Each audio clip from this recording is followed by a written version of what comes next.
તાજેતરમાં અમદાવાદમાં સેટેલાઇટમાં રહેતા આધેડની પ્રેમ સંબંધમાં ત્રાગડ અંડરબ્રિજ પાસે બે શખ્સોએ છરીના ઘા ઝીંકીને હત્યા કરી હતી.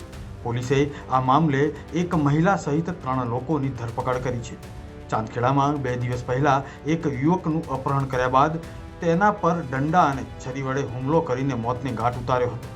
યુવકની જૂની અદાવતમાં હત્યા કરાઈ હતી. પોલીસે જણાવ્યું હતું કે સેટેલાઇટ વિસ્તારમાં આવેલા રામદેવનગરમાં રહેતી લટીબહેન ભાટીએ ચાંદખેડા પોલીસ સ્ટેશનમાં હત્યાની ફરિયાદ કરી હતી. તેમના પતિ મોતીભાઈની મોડી રાત્રે ઘાતકી હત્યા કરવામાં આવી છે. પોલીસ દ્વારા આ મામલે વધુ તપાસ કરતા મોતીભાઈની હત્યાના કેસનો પર્દાફાશ થયો છે. કોઈ મહિલા સાથે પ્રેમ સંબંધમાં અદાવત રાખીને તેમની હત્યા કરાઈ છે, જે હત્યા તેમના પરિચિત 2 વ્યક્તિઓએ જ કરી છે.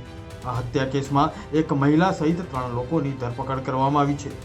જે રિંગ રોડ છે તેના સર્વિસ રોડ ઉપર એક માણસ મૃત્યુ પામેલો છે એવો અમને કંટ્રોલથી મેસેજ મળે.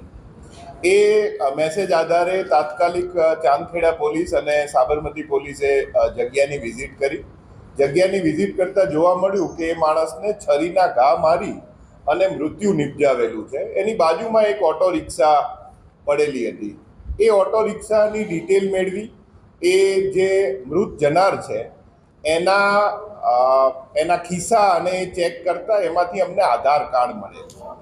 આધાર કાર્ડમાં એ માણસનું નામ મોતીભાઈ નાથાભાઈ ભાટી કરીને અમને મળેલ કે જે એની ખરાઈ કરવા માટે એનું જે આધાર કાર્ડમાં એડ્રેસ હતું રામદેવનગર ખાતેનું, ત્યાં પોલીસને રવાના કરી. પોલીસે એ વેરીફાઈ કર્યું તો એમના સગાવાલા જગ્યા ઉપર આવી અને એમણે મૃતકની ઓળખ કરી અને એ મૃતક રહ્યા એ મોતીભાઈ ભાટી નામના મૃતક હતા.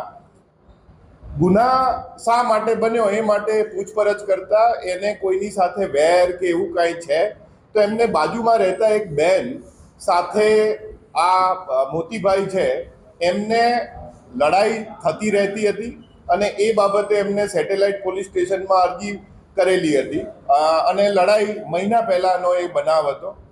એ આધારે એ જે બાજુમાં રહેતા બેન છે એમની થોડી પૂછપરછ કરવા માટે એમને લાવેલા.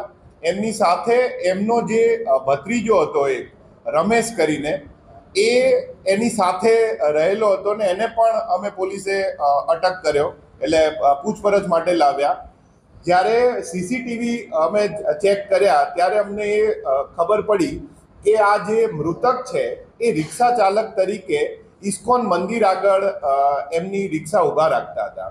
ત્યાં આ જે રમેશભાઈએ છે એમણે બીજા 2 માણસો જે નોબલનગરમાં રહે છે એમને બોલાવી અને મોતીભાઈની રિક્ષામાં બેસી ભાડું 200 રૂપિયા જેવું નક્કી કરી અને ત્યાંથી એ નીકળી અને આ રિંગ રોડ ઉપર આવેલ. રિંગ રોડથી તેઓએ હિલોક હોટલની સામે એ રિક્ષા ઊભી રાખી અને એને એ બાબતે કે જે બાજુમાં રહેતા બેન છે એને તું શા માટે છેડતી કરે એ અદાવત રાખી અને એને છરીના ઘા મારી અને એનું મોત નીપજ્યા.